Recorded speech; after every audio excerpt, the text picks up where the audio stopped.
Alors, soyez heureux d'être ici aujourd'hui. Hein? Soyez les bienvenus, bien-aimés du Seigneur. Oui, nous sommes au début d'une nouvelle année, l'année 2020. Et au début d'une nouvelle année, on a cette habitude, tendance à prendre des résolutions. C'est des bonnes choses que l'on fait. On veut se former. Il y a souvent une petite voix là, qui nous interpelle à réformer peut-être une mauvaise habitude ou à prendre une meilleure habitude, à améliorer un certain comportement.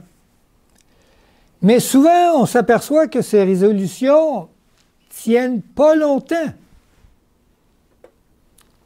Hein? Combien de fois pouvons-nous reprendre la même résolution année après année? 70 fois cette fois. Vous n'avez pas remarqué que à chaque fois que débute l'année, il me semble, je l'avais cette résolution là, l'année passée, puis cette année, je vais l'avoir. Tu sais. Oui, j'ai intitulé cette méditation 70 fois 7 fois.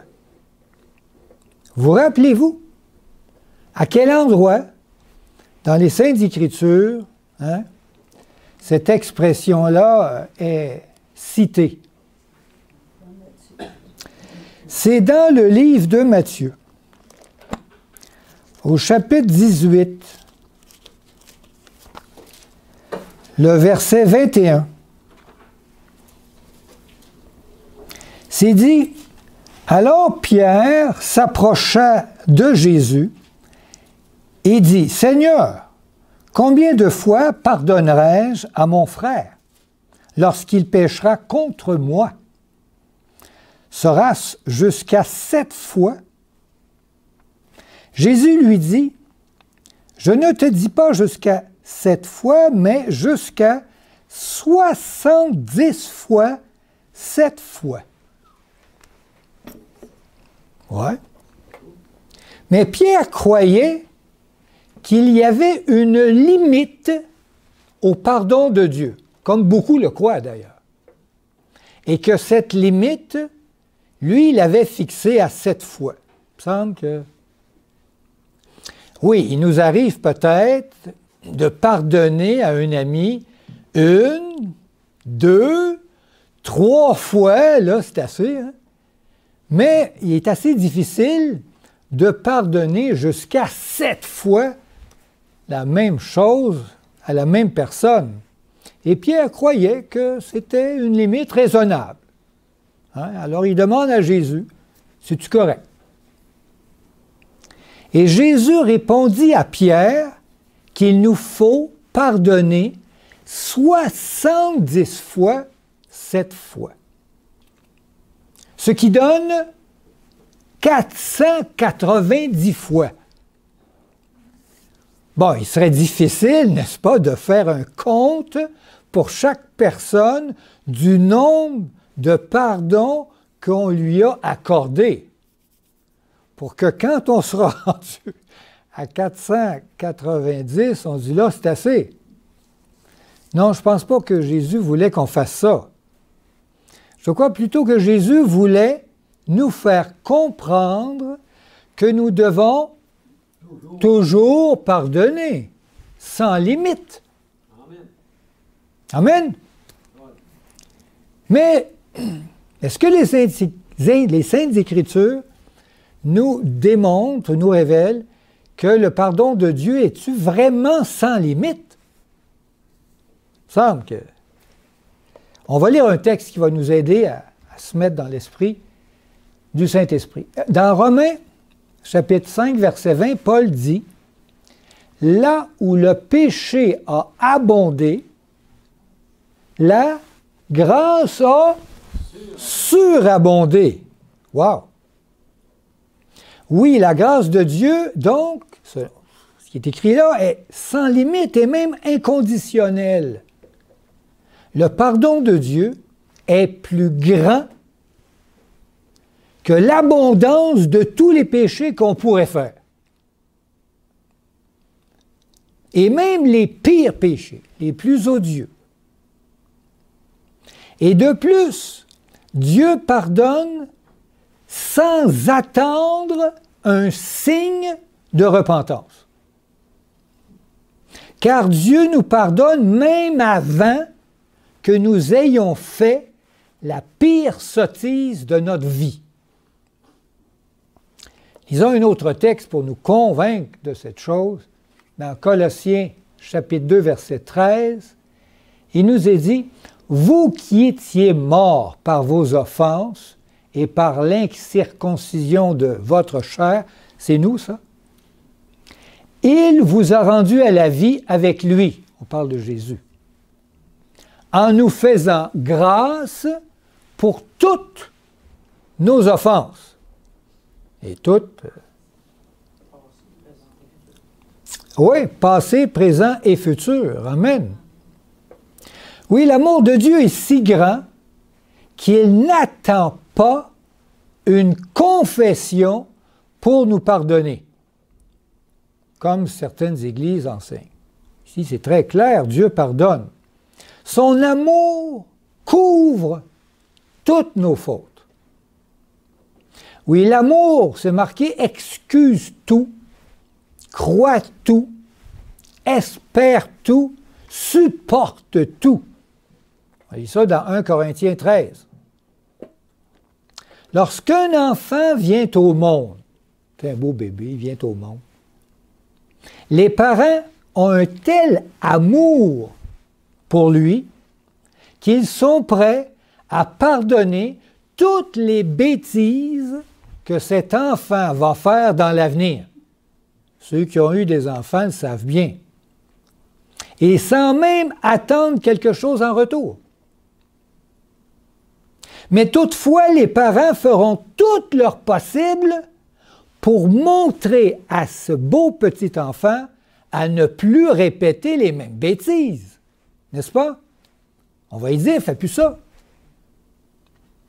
Ils sont même prêts, les parents, à prendre sur eux les conséquences désastreuses des péchés de leur bien-aimé.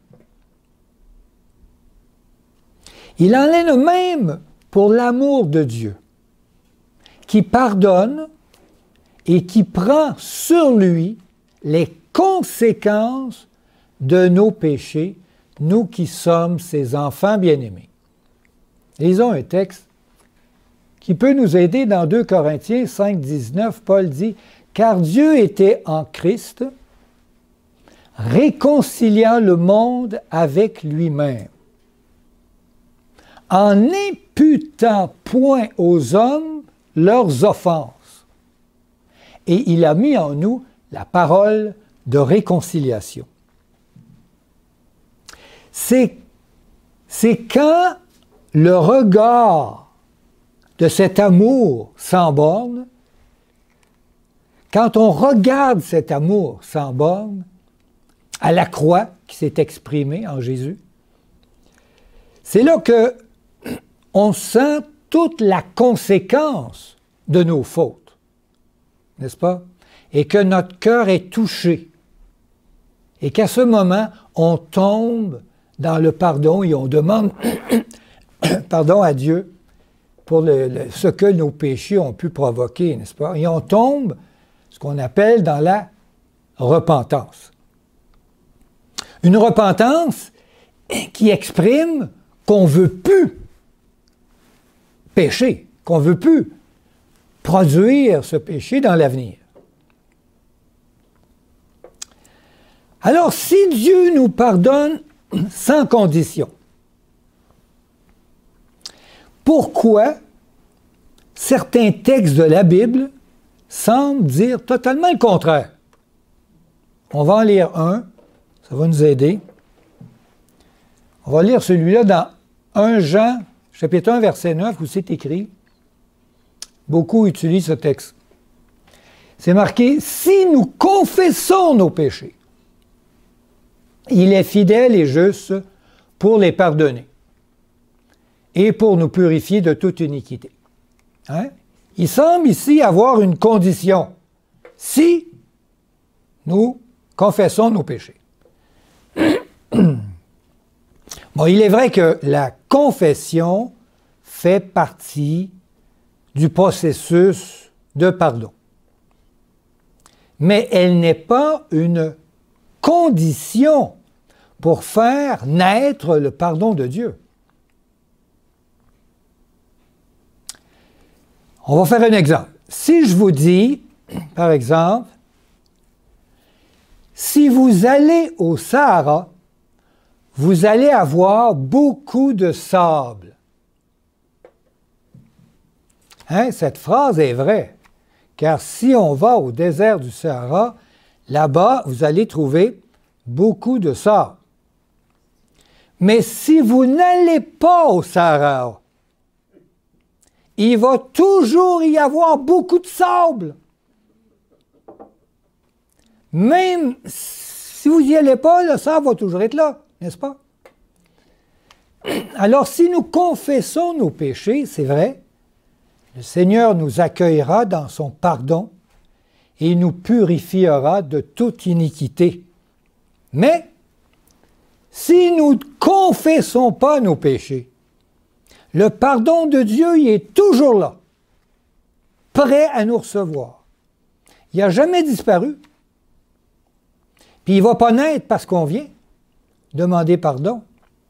Dieu est toujours prêt, donc, à recevoir notre repentance, car il nous pardonne. N'est-ce pas merveilleux? Amen. Amen. C'est extraordinaire. On a le goût d'aller le voir, on sait d'avance qu'il va être dans cette position de pardon. Alors, si Dieu nous pardonne toujours, pourquoi donc Jésus a utilisé cette expression 70 fois 7 fois? Pourquoi n'a-t-il pas dit simplement « il fallait toujours pardonner » ? Il désirait peut-être nous faire comprendre quelque chose à travers ça, n'est-ce pas? Je crois que Jésus, hein, il y a du génie dans Jésus quand même, il voulait nous attirer notre attention sur un passage des Saintes Écritures où la formule 70 fois 7 est utilisée. On peut lire ça dans le livre de Daniel. Donc, prophétie de Daniel, chapitre 9, verset 24. 9, 24, on va le mettre à l'écran. C'est dit, 70 semaines ont été fixées sur ton peuple et sur ta ville sainte, pour faire cesser les transgressions et mettre fin au péché, pour expier l'iniquité et amener la justice éternelle, etc., etc. Cette prophétie fait référence à une limite de 70 semaines, pour cesser de pécher, les transgressions, et mettre fin au péché. Pour calculer cette limite, nous devons savoir qu'une semaine équivaut à 7 jours. Vous êtes vraiment bon. Et qu'il faut multiplier donc 70 par 7 pour obtenir un total de 490 jours. C'est merveilleux, c'est exactement la limite que Jésus a fixée. Quand Pierre lui a demandé « Seigneur, combien de fois pardonnerai-je à mon frère? » Dans le livre de Daniel, cette prophétie de 490 jours correspond, quand on a fait nos études, on a vu cela, à 490 années de délai que Dieu a accordé au peuple d'Israël afin qu'il accepte l'appel du Saint-Esprit à admettre l'Évangile en Jésus-Christ. Donc, le compte de ces 490 ans a débuté, selon Daniel 9, 25, c'est marqué « Depuis le moment où la parole a annoncé que Jérusalem sera rebâtie », c'est-à-dire depuis le décret de reconstruction de Jérusalem qui a été émis par le roi de Perse Artaxerxès Longue-Main en octobre 457 avant Jésus-Christ. On additionne 490. Donc, ce délai de 490 ans s'est terminé à un fait qui s'est passé, la mort d'Étienne. On l'a lapidé, le pauvre.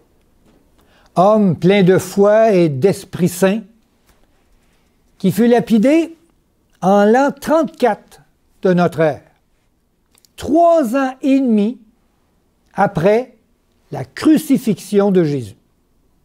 On lit ça dans le livre des Actes, chapitre 7, verset 59. Donc, le rejet persistant d'Israël à l'appel du Saint-Esprit et a dépassé cette limite, a provoqué une rupture irréparable avec Dieu. Et à ce moment, Israël avait dépassé la limite du 70 fois 7 de 490. Il fut donc rejeté de Dieu et le Saint-Esprit se retira, malheureusement, du peuple d'Israël. Et Jésus utilise cette prophétie pour nous mettre en garde de ne pas tomber dans ce même péché impardonnable. Devons-nous donc conclure que le pardon de Dieu a une limite? Non, bien sûr. Mais, que voulait donc nous enseigner Jésus à propos de cette limite de 490 pour cesser les transgressions et mettre fin au péché, pour expier l'iniquité et amener la justice éternelle? Qu'est-ce que Jésus voulait nous enseigner? Pour résoudre cette énigme, on va se rappeler une histoire dans les Saintes Écritures, l'histoire de la femme adultère. On trouve cela dans l'Évangile de Jean, chapitre 8, les versets 1 et suivants. Donc, Jean chapitre 8, on lit l'histoire. Jésus se rendit à la montagne des Oliviers. Mais dès le matin, il alla de nouveau au temple, et tout le peuple vint à lui. S'étant assis, il les enseignait. Alors, les scribes et les pharisiens amenèrent une femme surprise en adultère.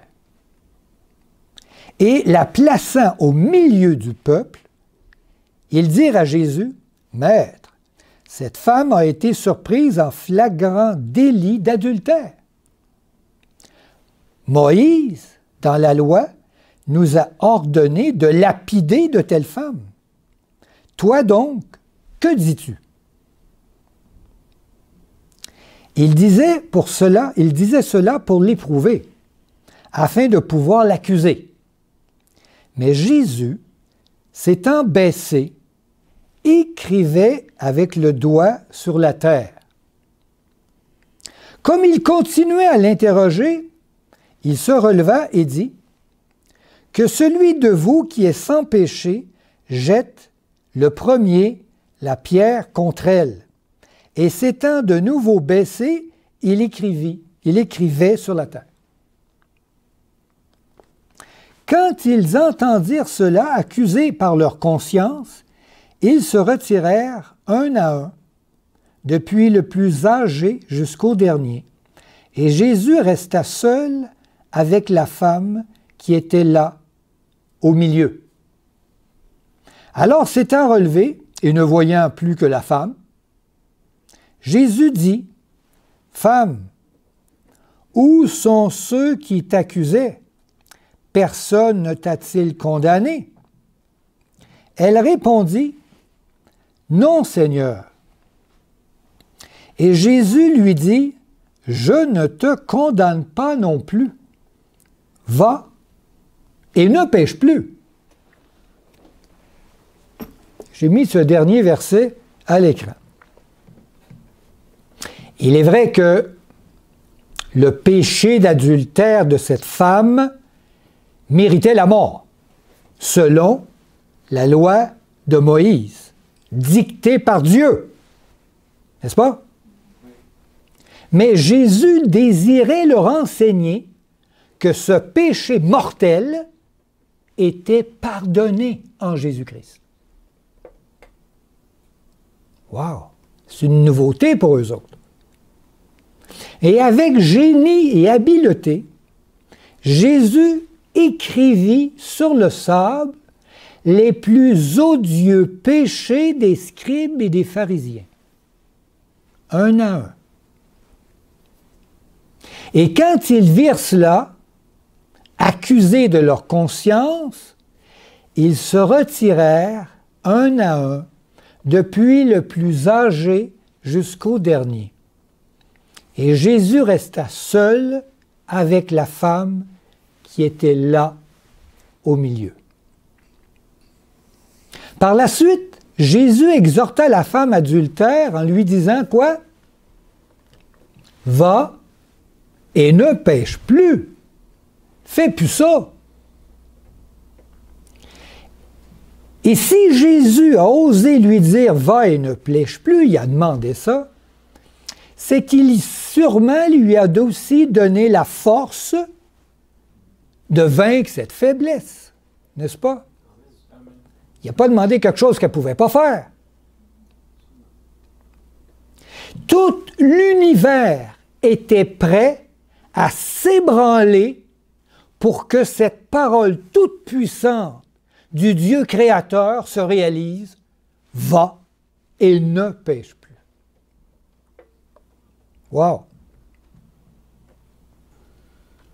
Ce n'est pas parce que si elle retourne dans ce péché, elle ne sera plus pardonnée, mais que sa régularité à tomber dans ce péché la rendra insensible au pardon de Dieu et ne pourra ce pardon ne plus l'attirer à la repentance.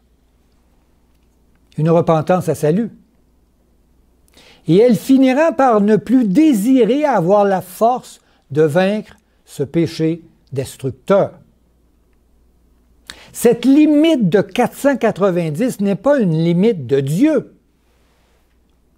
mais une limite de notre capacité à délaisser le péché. L'homme est un être mortel qui a ses limites, pas Dieu. Mais nous, oui. Et Dieu nous avertit de ne pas franchir cette limite, car il ne pourra plus rien pour nous. Cette limite est différente pour chacun de nous, dépendamment de nos forces et de nos faiblesses. Le nombre de 490 est sûrement un nombre symbolique, affirmant que cette limite, attention, elle existe. Alors, n'abusons pas de la grâce de Dieu, de son pardon, qui nous pousse à la repentance, afin de cesser de pécher tout de suite. Lisons un texte que Paul a exprimé cela. Dans Romains 2, 4 à 6. Il dit « Où méprises-tu les richesses de sa bonté? de sa patience et de sa longanimité. Dieu est bon et patient. Ne reconnaissant pas que la bonté de Dieu te pousse à la repentance. Verset 5. Mais par ton endurcissement et par ton cœur impénitent, tu t'amasses un trésor de colère pour le jour de la colère et de la manifestation du juste jugement de Dieu, qui rendra à chacun selon ses œuvres. À chaque fois que nous retombons dans le péché, notre cœur s'endurcit imperceptiblement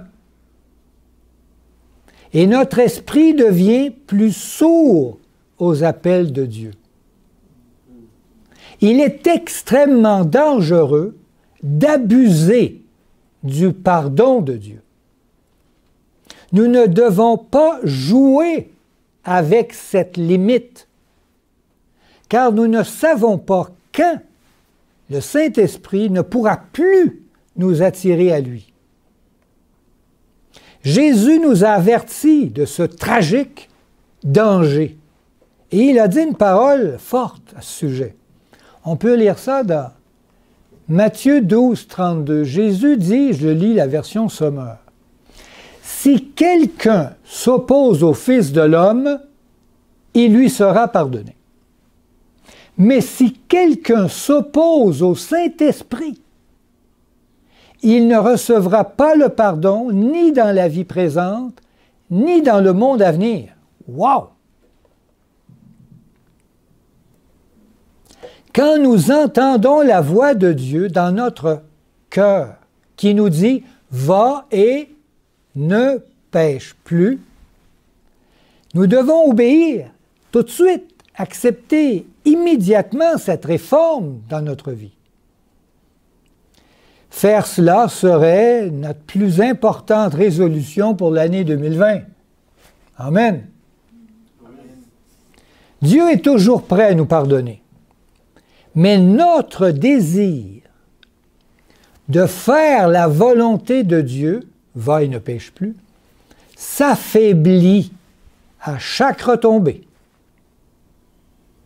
Et un jour, il ne sera plus possible de marcher debout en victorieux sur le chemin de la vie éternelle.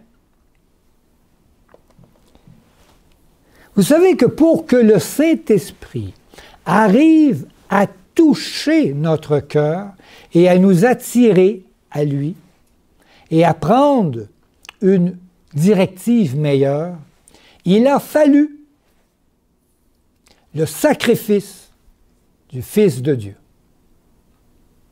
Sans ce sacrifice, Dieu le Saint-Esprit ne pouvait pas intervenir dans la vie de chacun de nous.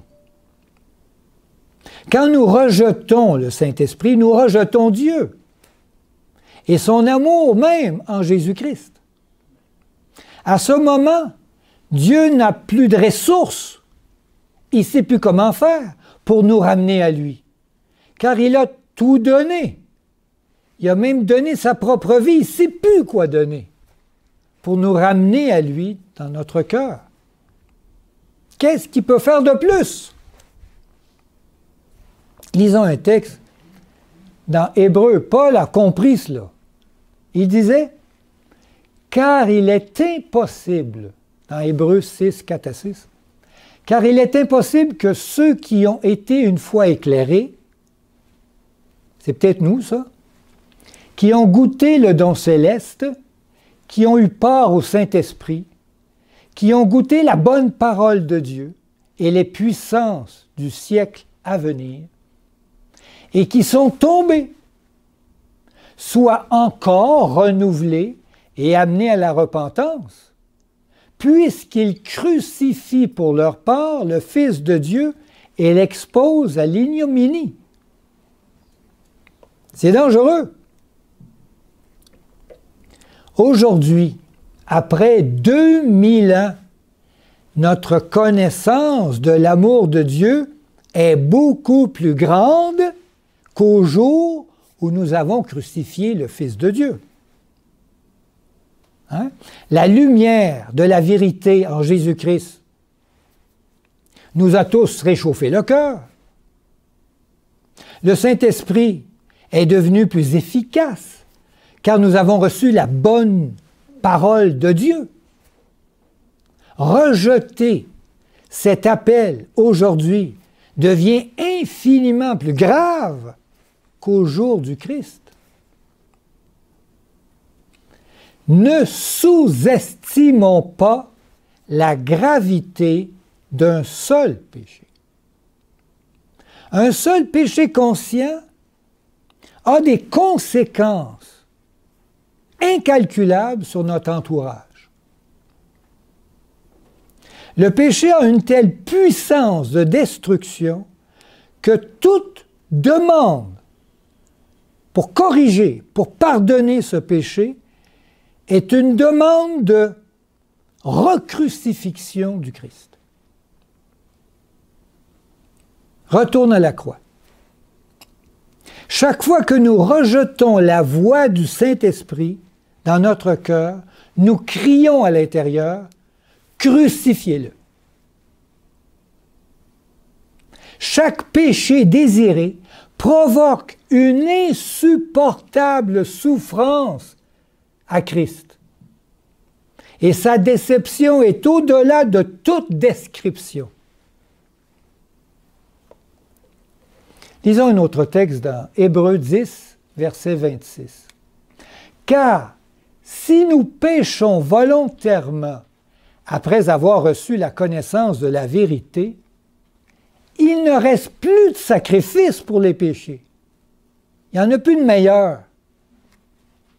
Mais une attente terrible du jugement et l'ardeur d'un feu qui dévorera les rebelles.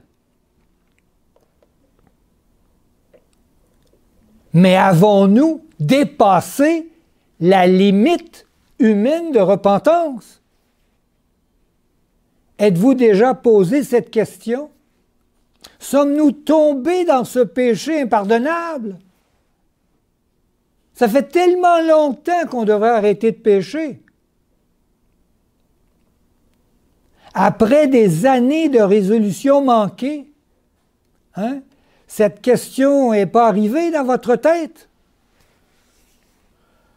Avons-nous dépassé la limite du 70 fois 7 sans s'en apercevoir imperceptiblement?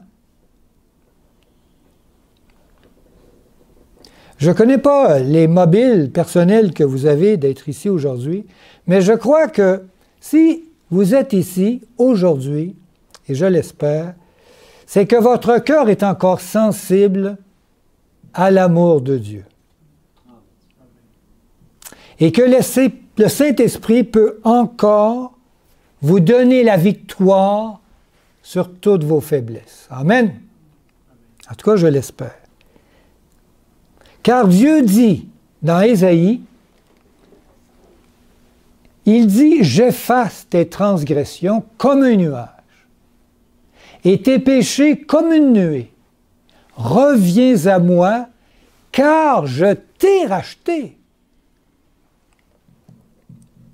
Nous ne devons pas revenir à Dieu pour qu'il nous pardonne, mais parce qu'il nous a pardonné en Jésus-Christ.